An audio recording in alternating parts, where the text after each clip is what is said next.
pagi dan salam sejahtera kepada Medium Dena Nabila.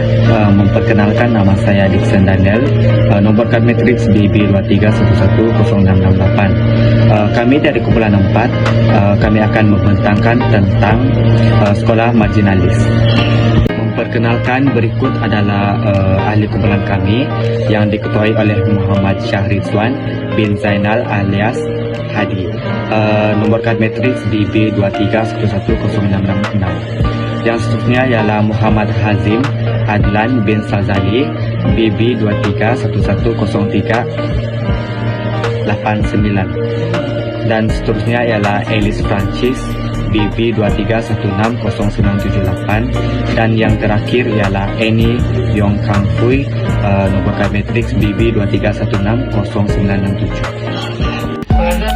Selamat pagi kepada Medium Dena Nabila. Nama saya Dixon Daniel, nomor kad matrik BB23110668. Pada hari ini kami akan membentangkan tentang sekolah marginalis.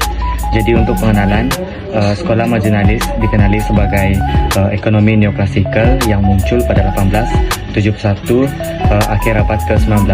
Sekolah marginalis ini dia penggerak sebagai tindak balas pemikiran ekonomi klasik dan disokong oleh William Stanley Jevons, Karl Menger dan Leon Walras. Marginalis ini ahli falsafah berusaha untuk menyempurnakan analisis ekonomi dengan memberikan tumpuan kepada keputusan individu dan juga konsep kegunaan utility marginal. Menurut Jevons dan Menger, sekolah marginalis ini menjadi komponen yang sangat penting dalam ekonomi neoklasik. Mereka menekankan bahawa peranan utility marginal dalam penetapan harga dan alokasi sumber, iaitu marginalisme menegaskan bahawa nilai-nilai barangan bergantung kepada kepuasan tambahan yang diperolehi daripada mengkonsumsi satu unit tambahan. Pendekatan ini merevolusikan pemikiran ekonomi, membentuk analisis makroekonomi moden dan mempengaruhi konsep-konsep seperti cadangan dan permintaan. Salam sejahtera, nama saya Alice Francis BB23160978 akan membentangkan latar belakang yang mendorong kepada kemunculan marginalis. Masalah ekonomi dan sosial yang serius masih tidak dapat diselesaikan walaupun 100 tahun berlalu sejak permulaan revolusi perindustrian. Kemiskinan berleluasa walaupun peningkatan mendadak dalam produktiviti yang disebabkan oleh pengagihan kekayaan dan pendapatan yang tidak sama rata menimbulkan rasa tidak puas hati. Turunnya perniagaan memberi kesan buruk kepada orang ramai sehingga tidak boleh bergantung sepenuhnya kepada inisiatif dan kebolehan mereka untuk mengatasi masalah atau keadaan yang dihadapi. Misalnya, petani dan pekerja pertanian mengalami kesusahan sehingga ramai yang beralih ke bandar karena tergoda oleh peluang yang lebih baik dan didorong oleh kemiskinan yang bandar. Kemarangan industri sering membawa penderitaan serius kepada pekerja dan keluarga mereka sebelum undang-undang papasan pekerja yang mencukupi digubal. Terdapat beberapa masalah yang menyebabkan orang ramai mencari penyelesaian di luar sempadan pemikiran ekonomi klasik, seperti waktu kerja yang panjang, keadaan kerja yang berbahaya, kuasa ekonomi dominan majikan, dan kemunculan syarikat monopoli. Seterusnya, membangunkan 3 pendekatan merupakan tren abad ke-19 di Eropa untuk menyerang masalah sosial yang mendesak dan ketiga-tiganya menentang prinsip ekonomi klasik. Pendekatan ini adalah untuk menggalakkan sosialisme, untuk mengukuhkan perpaduan perdagangan, atau menuntut tindakan kerajaan bagi memperbaiki keadaan dengan mengawal ekonomi, menghapuskan penyalahgunaan, dan menagihkan semula hasil. Marginalis menentang ketiga-tiga pendekatan tersebut. Mereka membina teori yang hampir tidak memihak Olimpian dan menyimpulkan bahwa pandangan asas mereka adalah betul walaupun teori nilai dan pengedaran ahli ekonomi klasik tidak betul. Golongan marginalis mempertahankan peruntukan dan pengedaran pasaran, mengecam campur tangan kerajaan dan sosialisme, dan coba merendahkan kesatuan sekerja. Bagi golongan marginalis awal yang terkemuka pula, teori nilai dan pengagihan klasik tersilap menyimpulkan bahwa sewa tanah adalah pendapatan belum diperoleh dan nilai pertukaran adalah berdasarkan masa buruh yang terlibat dalam proses pengeluaran. Ide pertama diperuntukkan dan dikembangkan oleh ahli ekonomi Amerika yaitu Henry George, dan ide kedua oleh Karl Marx yang menyimpulkan bahwa jika ekonomi klasik boleh dibuat untuk menyatakan tidak niat penciptanya, yaitu sewa adalah tidak wajar dan buruh mencipta semua nilai, maka sains ekonomi terlambat untuk pemeriksaan menyeluruh. Jadi saya akan menerangkan tentang prinsip-prinsip utama sekolah marginalis. Sekolah marginalis mempunyai 10 prinsip, yaitu yang pertama yaitu penekanan kepada margin. Sekolah pemikiran ini memberi tumpuan kepada ahli ekonomi tentang bagaimana mereka memahami pengambilan keputusan pada titik perubahan keputusan ekonomi dibuat. Ia menandakan perpecahan daripada teori-teori ekonomi terdahulu dengan memperluaskan lagi prinsip marginal yang awalnya dibangunkan oleh Ricardo dalam teori sewa beliau. Prinsip yang kedua melibatkan perilaku ekonomi yang rasional. Sekolah marginalis mendapati bahwa individu yang terlibat dalam pengambilan keputusan yang rasional dengan lebih berhati-hati akan menimbangkan keseronokan dan kesakitan. Ia mengukur utility marginal berbagai barangan dan menyimbangkan masa kini terhadap keperluan masa hadapan. Selain itu, sekolah marginalis menekankan tentang mikroekonomi. Mikroekonomi ini dia tidak seperti teori yang terdahulu yang memberi tumpuan kepada makroekonomi. Marginalis ini berfokus kepada individu atau kedua-dua pengguna dan syarikat. Bagaimana pandangan ekonomi ini melibatkan penyelidikan keadaan pasaran yang tepat bagi barangan individu, yaitu tingkah laku syarikat tunggal dan aspek-aspek lain yang terperinci dalam pengambilan keputusan ekonomi. Seterusnya yaitu penggunaan abstrak sebagai pendekatan didaktif yang bermakna peralihan metodologi bagi sekolah marginalis.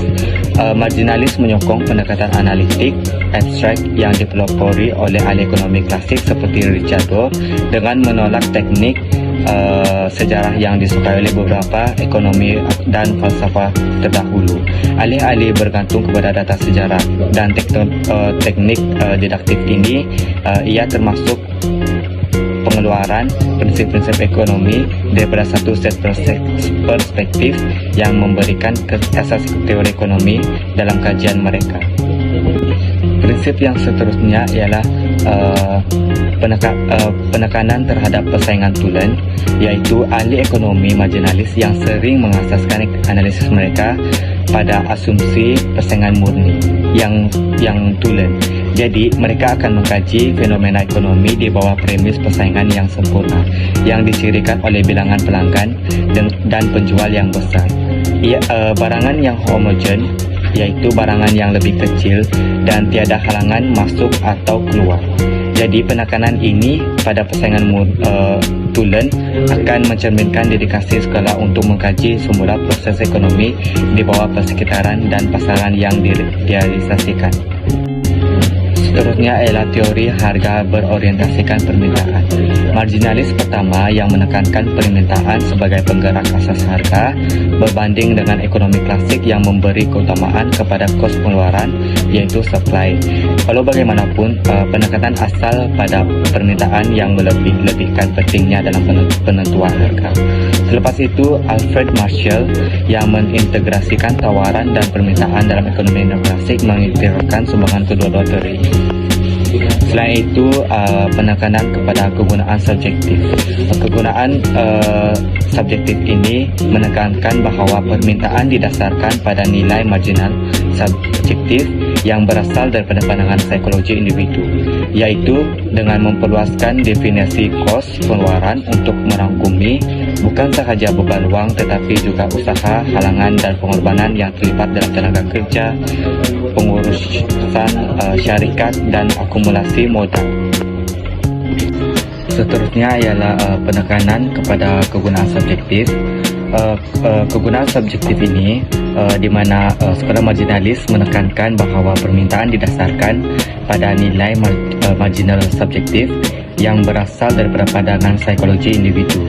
Mereka memperluaskan definisi kos pengeluaran untuk merangkumi bukan sahaja beban wang tetapi juga usaha, halangan dan pengorbanan yang terlibat dalam tenaga kerja, pengurusan syarikat dan akumulasi modal. Prinsip seterusnya ialah konsep orientasi keseimbangan. Sekolah marginalis berpendapat bahawa kekuatan ekonomi secara intrinsik akan cenderung ke arah keseimbangan dan terus-menerus akan mencari keseimbangan yang baru antara pengaruh bersaing. Jika terdapat gangguan, ekonomi akan bertindak untuk mencari keseimbangan yang baru. Yang seterusnya ialah integrasi tanah kapital, yaitu land capital. Konsep ini diperkenalkan oleh falsafah marginalis yang menggabungkan kajian tanah dan sumber modal. Ia menetapkan pengambilan seperti faedah, sewa dan keuntungan kepada sumber hartanah. Kaedah analisis ini menentang konsep pendapatan tanah yang tidak diperolehi dengan menekankan pentingnya membayar untuk penggunaan tanah dan menghubungkan ganjaran pemilik tanah dengan teori faedah. Prinsip sekolah marginalis yang terakhir ialah meminimumkan campur tangan kerajaan. Marginalis seperti sekolah klasikal yang merupakan mendesak supaya kerajaan tidak campur tangan secara berlebihan dalam ekonomi untuk mencapai hasil yang optimal. Jadi mereka berpendapat bahawa mereka tidak akan mengganggu peraturan ekonomi semula jadi untuk memaksimumkan kelebihan masyarakat. Seterusnya kita akan beralih kepada siapakah golongan marginalis yang mendapat faedah atau mencari faedah. Golongan marginalis berusaha untuk memajukan kepentingan semua manusia dengan menyediakan pemahaman yang lebih baik tentang cara sesebuah sistem pasaran yang lebih cekap dalam menyediakan sumber dan menggalakkan kebebasan ekonomi. Sebagian besar golongan marginalis berjaya dalam maklumat ini. Seterusnya, golongan marginalis membantu dalam menentang revolusi yang berasaskan kefahaman Marxian yang dibuat oleh proletariat. Perkara ini telah memberi kebaikan kepada majikan dengan menentang kesatuan sekerja dan mengaitkan pengangguran dengan upah yang tinggi secara buatan. Selain itu, golongan marginalis telah melindungi pemilik tanah daripada serangan yang berasaskan sewa oleh Ricardian dan memberi manfaat kepada golongan orang kaya di mana mereka ini menentang campur tangan kerajaan yang kemungkinan akan mengagihkan semula pendapatan mereka. Salam sejahtera, saya Annie Yong Kang Fui, BB 23160967. Saya akan membentangkan bagaimanakah sekolah marginalis itu sah, berguna, atau betul pada zamannya. Sekolah marginalis mencipta instrumen analisis yang inovatif dan berkesan, terutamanya kaedah matematik dan raja geometri. Keadaan permintaan diberi kepentingan yang sewajarnya sebagai satu penentu bagi harga kedua-dua barang akhir dan faktor pengeluaran. Selain itu, sekolah juga menekankan faktor yang membentuk keputusan individu yang sah dalam dunia di mana keputusan sedemikian penting dalam menentukan perjalanan aktiviti ekonomi. Golongan marginalis secara eksplisit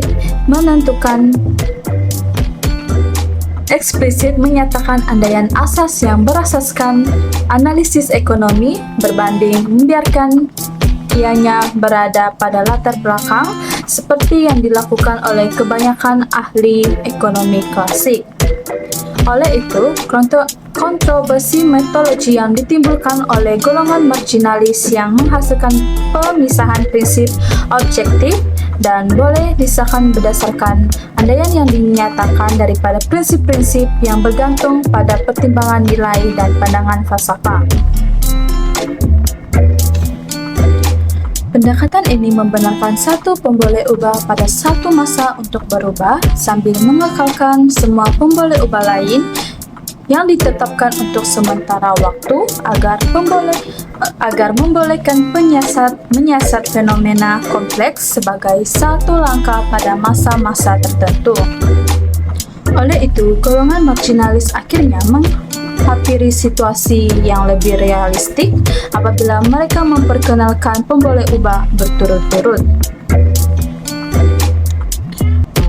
Terdapat beberapa kebaikan tertentu sekiranya tidak mengabaikan unit ekonomi individu atau sektor kecil ekonomi.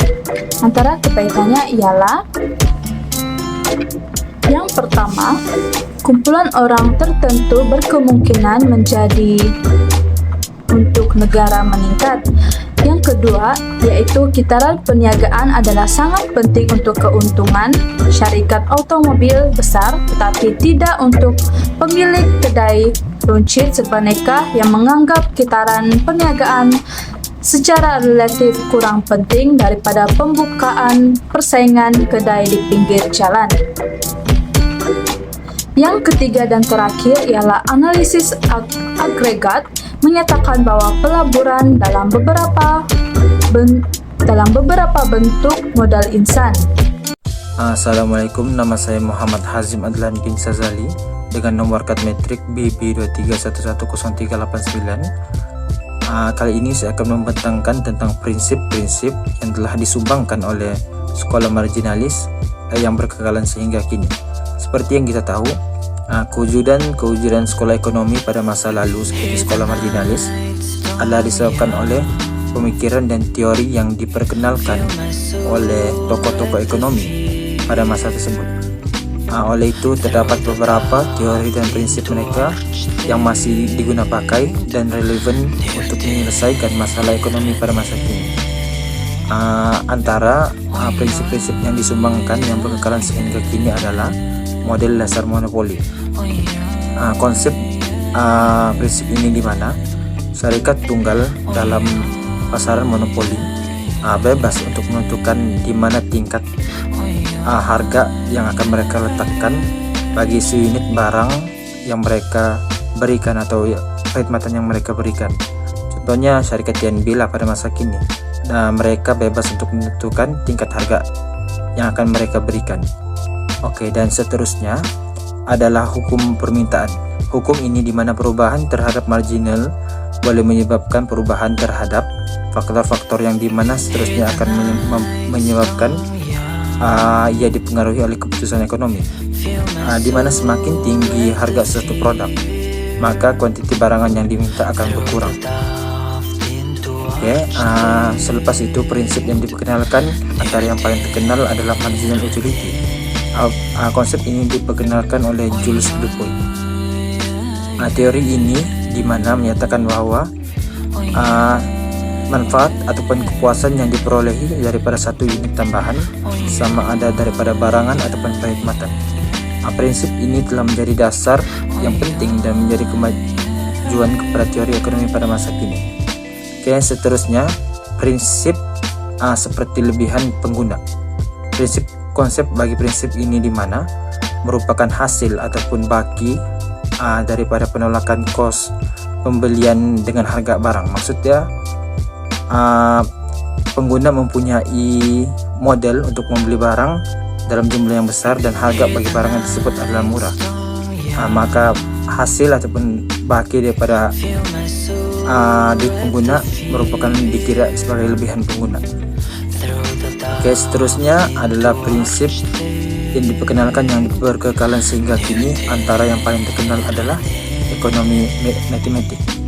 Seperti yang kita tahu, penggunaan ekonomi matematik dalam ekonomi, penggunaan matematik dalam ekonomi telah menyebabkan ataupun telah memajukan ekonomi dan menyelesaikan masalah-masalah ekonomi yang rumit, seperti yang ditunjuk pada pengiraan algebra, statistik, dan data-data. Oleh itu, ekonomi matematik telah memudahkan ekonomi pada masa kini. Dan yang terakhir, prinsip yang disumbangkan yang terakhir adalah hukum marginal utility yang menurun. Prinsip teori ini di mana berlaku penurunan jumlah hasil dan keuntungan yang didapatkan. Ia disebabkan oleh peningkatan satu input dalam proses pengeluaran, manakala input lain tidak bertambah, yang seterusnya akan menyebabkan pembaziran input yang juga akan menyebabkan hasil kurang. Oleh itu, marginal utility yang menurun telah menyumbang kepada teori ekonomi pada masa kini. Saja. Seterusnya kita akan beralih kepada tokoh-tokoh utama yang telah memberikan sumbangan yang ketara kepada sekolah pemikiran pada zaman mereka. Antara tokoh-tokoh yang telah memberi sumbangan yang tokoh yang pertama ialah William Stanley Jevons. Jevons merupakan seorang ahli ekonomi dan ahli falsafah yang telah memberi gambaran berkaitan dengan pembangunan pada abad ke-20. Beliau merupakan salah seorang yang memberi sumbangan kepada revolusi marginal. Sumbangan Jevons ialah sumbangan dalam teori nilai. Jevons mengatakan bahawa mutiara mempunyai nilai kerana pembeli akan mendapat utility daripadanya dan pekerja akan menyelam untuk mendapatkan mutiara kerana mutiara mempunyai nilai. Tingkat utility berkaitan dengan mutiara bergantung ke atas jumlah mutiara yang dimiliki orang ramai ketika itu. Selain itu, teori sud semakin berkurang merupakan salah satu sumbangan lain oleh Jevons. Jevons mengatakan bahawa utility tidak dapat diukur secara langsung, sekurang-kurangnya dengan alatan di tangan. Keseronokan dan kepuasan subjektif ini dapat diukur hanya dengan memerhatikan tingkah laku manusia dan memperhati keutamaan manusia. Jevons menolak sebarang cubaan membandingkan intensif keseronokan dan keperitan di antara orang yang berbeza. Sumbangan Jevons yang seterusnya ialah teori pilihan rasional atau lebih mudah difahami adalah peraturan persamaan. Jevons menggunakan konsep akhir utility atau juga dikenali sebagai utility marginal untuk memformalkan teori umum pilihan rasional. Akhir sekali, sumbangan Jevons ialah teori pertukaran. Jevons menggunakan prinsipnya untuk memaksimumkan utility sedangkan keuntungan dari pertukaran. Dalam teori ini, Jevons menggunakan aplikasi hukum kesamarataan sud. Sebagai contoh, negara A mengeluarkan daging dan negara B merupakan pengeluar tepung. Nisbah utility sud daging kepada harga daging di negara A adalah lebih rendah berbanding nisbah utility tepung kepada harga tepung. Sebaliknya, utility sud tepung kepada harga tepung di negara B adalah lebih rendah berbanding nisbah utility sud daging kepada harga daging. Oleh itu, negara A akan melepaskan daging untuk mendapatkan tepung sehingga nisbah utility sud daging kepada harga daging sama dengan nisbah utility sud tepung kepada harga tepung. Tokoh yang kedua ialah Karl Menger. Karl Menger telah dipuji sebagai salah seorang daripada 3 pemimpin revolusi marginalis pada tahun 1870-an bersama-sama dengan William Stanley Jevons dan Leon Walras. Antara sumbangan Menger kepada sekolah pemikiran marginalis ialah dalam teori nilai. Teori ini berdasarkan dengan konsep utility sama seperti Jevons. Walau bagaimanapun, konsepnya berdasarkan teori nilai sama seperti Jevons, tetapi Menger telah menjelaskan bahawa teorinya amat bertentangan dengan Jevons. Menger telah merancang untuk tidak menggunakan matematik dalam membuat rumusan teorinya dan membinanya menggunakan asas Bentham-Might. Menger telah menggunakan teorinya yaitu teori nilai subjektif untuk mencapai salah satu pandangan ekonomi yang paling berkuasa di mana kedua-dua pihak mendapat keuntungan daripada pertukaran yang bermaksud bahawa kedua-dua pihak mendapat manfaat daripada pertukaran. Teori yang seterusnya yaitu teori imputasi merupakan sumbangan kedua daripada Menger. Dalam teori ini, Menger telah menerangkan bahawa barang seperti mesin, bahan mentah, tanah dan pelbagai lagi akan memberi kepuasan kepada pengguna walaupun jika tidak secara langsung, tetapi ianya dapat membantu dalam mengeluarkan sesuatu yang mencapai dengan keperluan pengguna secara langsung. Faktor harga ditentukan oleh harga output seperti nilai faktor pengeluaran. Perkara ini berdasarkan dengan sumbangan individu untuk setiap produk akhir, tetapi nilainya ialah nilai yang akhir disumbangkan kepada produk akhir. Tokoh yang ketiga ialah Anthony Augustin Cournot. Anthony Augustin Cournot merupakan seorang ahli ekonomi Perancis dan ahli matematik. Cournot merupakan ahli ekonomi yang pertama yang mempunyai ilmu yang cekap dalam kedua-dua subjek, di mana Cournot berusaha untuk menggunakan matematik dalam ekonomi. Antara sumbangan Cournot ialah Cournot telah memperkenalkan konsep pengeluaran memaksimumkan keuntungan dalam analisis monopoli. Berdasarkan teori monopoli, Cournot, sebuah monopoli akan mencari untuk memaksimumkan keuntungan dengan menentukan peraturan apabila menentukan beberapa banyak untuk di-charge. Dalam peraturan penetapan harga mesti ditetapkan agar hasil marginal sama dengan cost marginal. Sumbangan Cournot yang seterusnya ialah Cournot telah memperkenalkan model terkenalnya yaitu duopoly. Dalam model ini, harga biasanya dikenali sebagai fungsi pengeluaran jumlah output.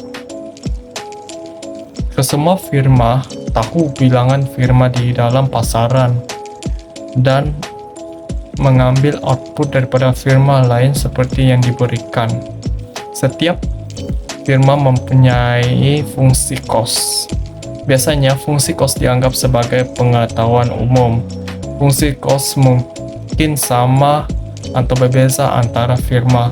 Harga pasaran ditetapkan pada tahap yang mana permintaan sama dengan jumlah kuantiti yang dikeluarkan oleh kedua-dua firma. Setiap firma mengambil kuantiti yang ditetapkan oleh pesaingnya sebagai sesuatu yang diberikan, menilai lebih permintaan dan seterusnya bertindak sebagai monopoli. Sumbangan Cournot yang seterusnya ialah Cournot telah memperkenalkan kes persaingan tanpa had, yaitu di mana kuantiti pengeluar adalah sangat besar sehingga kemasukan atau keluaran sesebuah firma yang tidak memberikan kesan kepada jumlah kuantiti yang dikeluarkan. Beliau seterusnya mendapatkan harga dan kuantiti dalam situasi persaingan sempurna, khususnya menunjukkan bahawa pada penyelesaian harga adalah sama dengan cost marginal. Hasilnya didapati dengan mengaplikasikan konsep teori permainan. firma dalam model ini tidak ingin untuk mencapai monopoli, tetapi masih ingin untuk mencapai keuntungan yang besar dalam persaingan pasaran. Ciri yang menarik dalam model ini ialah apabila banyak firma bertambah, harga menjadi kompetitif yang akan menjadi sama dengan cost marginal. Semangat Carnot yang terakhir ialah senario pemasaran yang dikenali sebagai pemasaran sebagai persaingan sempurna Carnot, yang berlaku apabila terdapat banyak pembekal barangan yang tidak dapat dibezakan dan tidak ada firma yang mempunyai kesan utama terhadap harga. Oleh itu, kedua-dua pembeli dan penjual mengetahui mengenai produk.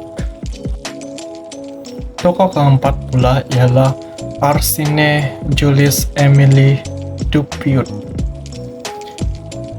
Arsène Jules Émile Juvenal Dupuit atau pendeknya Jules Dupuit merupakan jurutera sivil dan ahli ekonomi. Beliau dikenali hari ini sebagai mencipta sebuah konsep yang seterusnya dikenali sebagai lebihan pengguna. Semangat Jules Dupuit ialah telah memperkenalkan istilah lebihan pengguna pada tahun 1844. Teori ini telah menjadi asas kepada ekonomi kebajikan.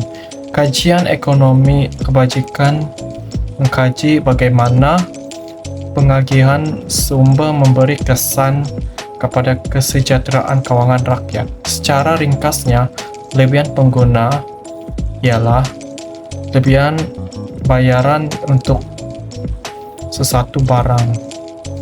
Menurut Marshall, ukuran ekonomi bagi kepuasan lebihan ini boleh dirujuk sebagai lebihan pengguna.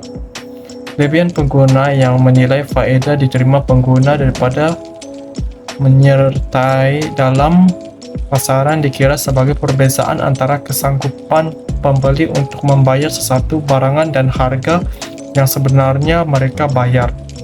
Dalam mencari rantau di bawah keluk permintaan dan di atas harga membolehkan untuk mengira lebihan pengguna.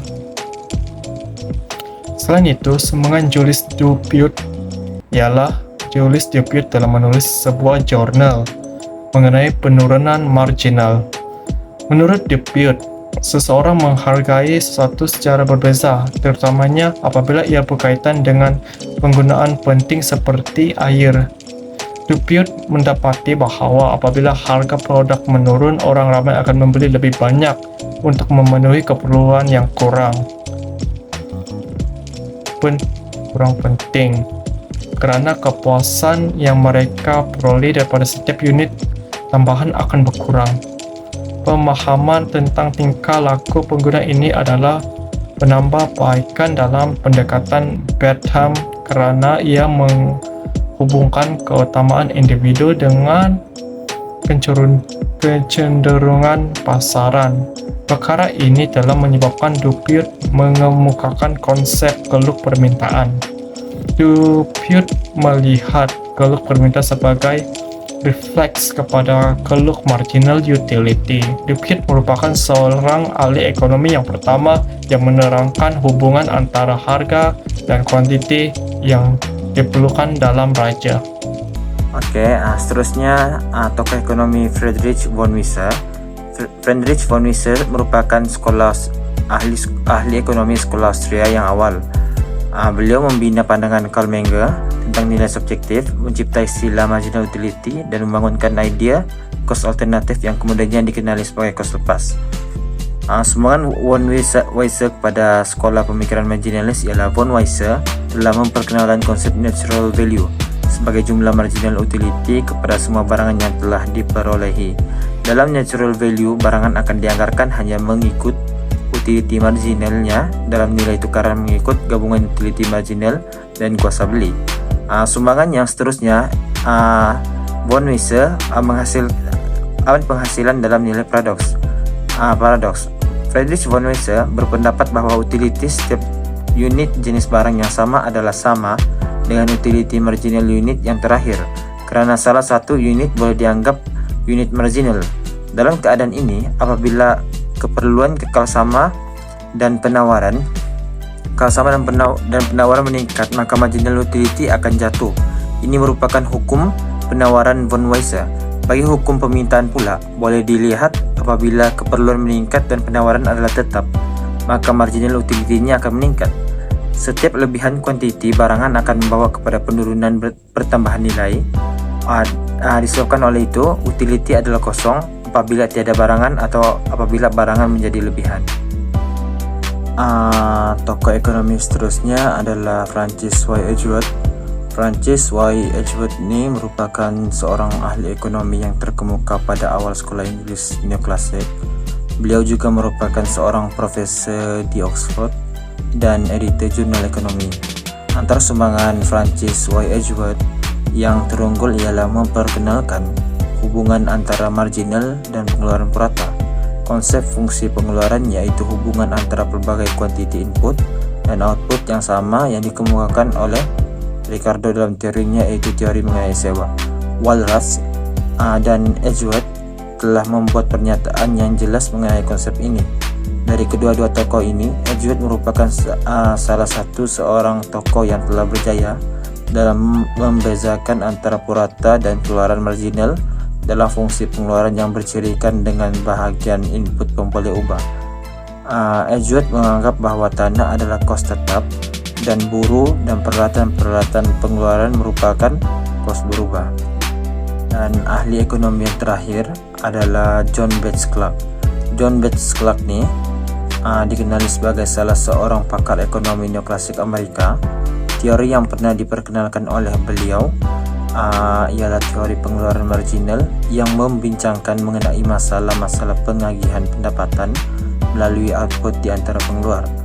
Beliau telah banyak mempengaruhi ahli-ahli ekonomi dunia. Antara sumbangan Clark ialah beliau telah memperkenalkan teori marginal pengedaran productivity. Beliau mengatakan bahwa agihan pendapatan masyarakat adalah dikawal oleh undang-undang semula jadi, dan jika undang-undang ini berfungsi tanpa masalah, maka ianya akan memberi keuntungan kepada setiap ejen pengeluaran dalam proses pengeluaran. Upah buruh pula di mana Clark menggantikannya dengan standar normal semula jadi dan berdaya saing yang ditentukan oleh nilai pengeluaran marginal. Perubahan dinamik merupakan gangguan kepada daya pengimbangkan model statik. Perubahan dinamik disebabkan oleh inovasi teknologi. Sebagai contohnya, peningkatan produktiviti buruh akan menyebabkan gaji ditinggal untuk seketika sebelum meningkat ke arah pengeluaran marginal yang baru. Oke, itu saja. Seterusnya, saya akan membentangkan sumbangan tokoh-tokoh marginalis sehingga ke hari ini. Yang pertama yaitu William Stanley Jevons. Sumbangan Jevons kepada sekolah pemikiran marginalis dibahagikan kepada beberapa teori. Teori yang pertama ialah teori nilai. Pengaruh teori nilai pada masa ini ialah barangan lama dijadikan barang baharu yang lebih bernilai. Contohnya barangan besi buruk. Teori Jevons yang seterusnya ialah teori utility suit yang semakin berkurangan. Jevons mengatakan bahwa utility tidak dapat diukur secara langsung dan perlu menggunakan alatan di tangan. Pengaruh teori utility suit semakin berkurangan pada masa ini ialah individu pada masa ini membandingkan harga barang melalui barang yang sama di tempat yang berbeza. Hal ini dilakukan bagi mengelakkan pengeluaran kos yang tinggi, yaitu bayaran pada suatu barang dengan memilih dan membeli barang yang mempunyai harga yang lebih rendah atau murah. Selain itu, teori yang seterusnya ialah pilihan rasional atau lebih mudah dipahami, yaitu peraturan persamaan. Jevons menggunakan konsep akhir utility atau juga dikenali sebagai utility untuk memformalkan teori umum pilihan rasional. Pengaruh teori umum pilihan rasional pada masa ini ialah syarikat menganalisis kos pengeluaran dan barang dan barangan yang akan dikeluarkan. Misalnya, syarikat akan memantau barang yang mempunyai permintaan tinggi daripada pelanggan dan akan mengeluarkan barang tersebut seperti kasut. Teori Jevons yang terakhir yaitu teori pertukaran. Jevons juga telah menggunakan prinsipnya untuk memaksimumkan utility untuk menerangkan keuntungan daripada pertukaran. Pengaruh teori pertukaran pada masa ini ialah membandingkan harga barang daripada sesebuah negara kepada negara yang lain. Tokoh marginalis yang seterusnya ialah Karl Menger. Sumbangan Menger kepada sekolah pemikiran marginalis ialah teori nilai. Pengaruh teori nilai pada masa ini ialah saham syarikat dengan pelaburan. Teori yang seterusnya ialah teori imputasi. Dalam teori ini, Menger telah menerangkan bahwa barang seperti mesin, bahan mentah, tanah, dan model akan memberi kepuasan kepada pengguna. Pengaruh teori imputasi pada masa ini ialah jenis pengeluaran yang sering digunakan pada masa ini ialah seperti mesin. Tokoh marginalis yang seterusnya ialah Anthony Augustin Cornut. Sumbangan Cornut ialah memperkenalkan konsep pengeluar memaksimumkan keuntungan dalam analisis monopoli. Pengaruh teori monopoli pada masa ini ialah syarikat menentukan harga barangan di pasaran sama ada tinggi atau rendah. Seterusnya, Cornut juga telah memperkenalkan model terkenalnya yaitu duopoli. Pengaruh model duopoli pada masa ini ialah mewujudkan perniagaan franchisor dan franchise. Selain itu, Cornut juga telah memperkenalkan persaingan tanpa had, yaitu kuantiti pengeluar adalah sangat besar sehingga kemasukan atau keluar sesebuah firma yang tidak memberikan kesan kepada jumlah kuantiti yang dikeluarkan. Pengaruh teori permainan pada masa ini ialah wujudnya syarikat yang mengamalkan sistem monopoli dalam menjalankan sesebuah syarikat atau perniagaan. Sumbangan Cornut yang terakhir ialah skenario pemasaran yang dikenali sebagai persaingan sempurna apabila terdapat banyak pembekal barangan yang tidak dapat dibezakan dan tidak ada firma yang mempunyai kesan utama terhadap harga. Pengaruh skenario pemasaran pada masa ini ialah jumlah pengeluar semakin banyak seperti pengeluar makanan dan minuman. Tokoh marginalis yang seterusnya ialah Arsène Jules Emile Dupuit. Sumbangan Jules Dupuit ialah memperkenalkan istilah lebihan pengguna pada tahun 1844.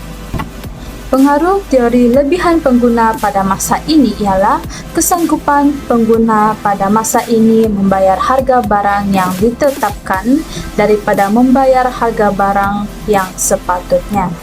Selain itu, sumbangan Jules Dupuit ialah menulis sebuah jurnal mengenai penurunan marginal utility.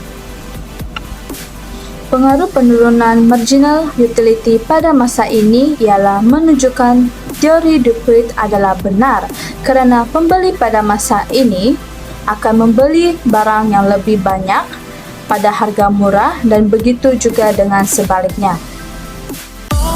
Seterusnya saya akan meneruskan pembentangan sumbangan tokoh marginalis hingga hari ini. Tokoh marginalis seterusnya ialah Friedrich von Wieser. Sumbangan von Wieser kepada sekolah pemikiran marginalis ialah memperkenalkan konsep natural value sebagai jumlah marginal utility kepada semua barangan yang telah diperolehi. Natural value dianggarkan mengikut utility marginal dalam nilai tukaran mengikut gabungan utility marginal dan kuasa beli. Pengaruh konsep natural value pada masa ini ialah menjadi subtopik dalam subjek mikroekonomi dan ekonomi matematik dalam mencari nilai marginal dalam raca. Contohnya, pendekatan tradisional terhadap tingkah laku konsumer dalam ekonomi dibahagikan kepada dua pendekatan. Pertama, pendekatan nilai guna kardinal. menganggap manfaat yang diperolehi konsumer dapat dinyatakan secara kuantitatif. Yang kedua ialah pendekatan nilai guna ordinal, menganggap kepuasan konsumer tidak dapat dinyatakan secara kuantitatif. Selain itu, sumbangan seterusnya ialah penghasilan dalam nilai paradoks. Friedrich von Mises berpendapat bahwa utility setiap jenis barang adalah sama dengan utility marginal unit terakhir, karena salah satu unit dianggap unit marginal. Pengaruh nilai paradoks pada masa ini menerangkan hubungan sengsang antara hukum penawaran dan hukum permintaan. Misalnya, apabila harga penawaran meningkat, maka permintaan pengguna menurun, dan begitu juga sebaliknya. Keadaan ini menunjukkan hubungan sengsang antara hukum penawaran dan hukum permintaan. Selain itu, Francis Y. Edwards yang merupakan tokoh marginalis dalam memperkenalkan perbedaan antara marginal dan pengeluaran purata. Edwards telah berjaya membedakan antara purata dan keluaran marginal dalam fungsi pengeluaran, bercirikan bahagian input pemboleh ubah. Pengaruh perbedaan antara marginal dan pengeluaran purata pada masa ini telah memudahkan pembahagian kos marginal dan kos pengeluaran purata dalam sebuah syarikat. Misalnya, hubungan antara keluaran purata dengan kuantiti buruh yang digunakan. Apabila bilangan input bertambah, keluaran purata akan bertambah sehingga mencapai nilai minimum. Hubungan antara keluaran marginal dengan kuantiti buruh yang digunakan ialah apabila bilangan input berubah bertambah, keluaran marginal akan bertambah sehingga mencapai nilai maksimum. Akhir sekali, teori marginal pengedaran productivity diperkenalkan oleh tokoh marginalis yaitu John Bates Clark. Clark mengatakan bahwa agihan pendapatan masyarakat dikawal oleh undang-undang semula jadi, dan jika ianya berfungsi tanpa masalah akan memberi keuntungan kepada setiap agen pengeluar dalam proses pengeluaran. Beliau menggantikan upah buruh dengan standar normal semula jadi yang ditentukan oleh nilai pengeluaran marginal. Pengaruh teori marginal pengedaran productivity pada masa ini ialah menentukan peningkatan productivity dan gaji buruh dalam proses pengeluaran dalam sebuah syarikat.